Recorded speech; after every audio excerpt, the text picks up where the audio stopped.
सबको जय मसीह की। आइए हम देखेंगे यिर्मयाह पुस्तक 2 अध्याय का, उसमें 27-28 वचन। ठीक है। वह काठ से कहते, कौन? यहूदा के घराने।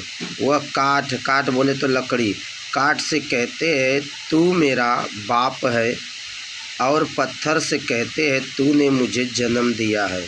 अभी सोचो, काठ से कहते तू मेरा बाप है। अब काठ लकड़ी कैसे बाप हो सकता है? और पत्थर से कहते हैं तूने मुझे जन्म दिया। एक पत्थर कैसे माँ हो सकती है? पत्थर इंसान को पैदा करता है या माँ इंसान को पैदा करती है? दूसरी बातें, इस प्रकार उनने मेरी ओर मुँह नहीं पीठ ही फेरी है, परंतु विपत्ति के समय वह कहते हैं उठकर हमें बचा। विपत्ति जब आती है कुछ लोग बोलते हैं नहीं मुझे बचा, और फिर जब ठीक हो जाते हैं फिर वापस वही काठ और पत्थर की तरफ चले जाते हैं। फिर बीमार होते फिर वो कहते हैं मुझे बचा, क्योंकि जो दुनिया को बना वही बचा सकता है। काठ और पत्थर सबको पता है कि उसमें जान नहीं है, उसमें सांस लेने की फुर्सत नहीं है, उसको मुंह तो है बोलता नहीं है, आँख है दिखता नहीं है, कान है सुनता नहीं है, पैर है चल नहीं सकता, ना हाथ उठा के आशीष दे सकता है। ठीक है। तो ऐसा लिखा हुआ। आगे लिखा 28, परंतु जो देवता तूने बना लिए है वह कहाँ रहे? यदि वह तेरे विपत्ति के समय तुझे बचा सकते हैं तो अभी उठे, क्योंकि हे यहूदा तेरे नगरों के बराबर तेरे देवता भी बहुत है।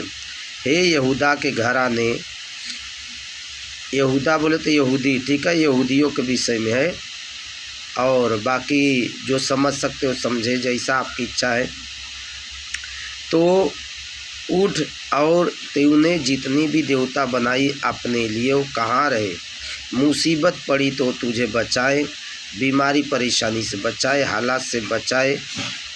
शैतान जब एक बीमारी आती है डॉक्टर के दवा से भी ठीक होता है, ठीक है, लेकिन जब मौत आना चालू होता है तो डॉक्टर की दवा नहीं, वहाँ दुआ ही काम करता है। इसलिए दवा दुआ दोनों ही ज़रूरी है, क्योंकि इंसान को पता नहीं है ये दवा से ठीक होगा या दुआ से ठीक होगा। इसलिए जो चीज़ हम नहीं जानते हैं उस पर हम ज़बरदस्ती नहीं कर सकते हैं, लेकिन इंसान को दवा भी चाहिए। और क्या मालूम शैतान बदन में काम करता हो तो दुआ भी ज़रूरी है। बीमारी काम करता है तो दवा ज़रूरी है, और शैतान काम करता है, मौत काम करती है तो दुआ ज़रूरी है। ठीक है।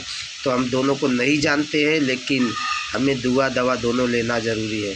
तो बहुत लोग काठ और पत्थर से कहते हैं यही मेरा माँ है, यही मेरा बाप है, लेकिन वो एक माँ एक बाप कैसे हो सकता? कभी उन्होंने दिमाग नहीं लगा, कभी उन्होंने सोचा नहीं, इसलिए उनका सोच ऐसे ही है। ठीक है।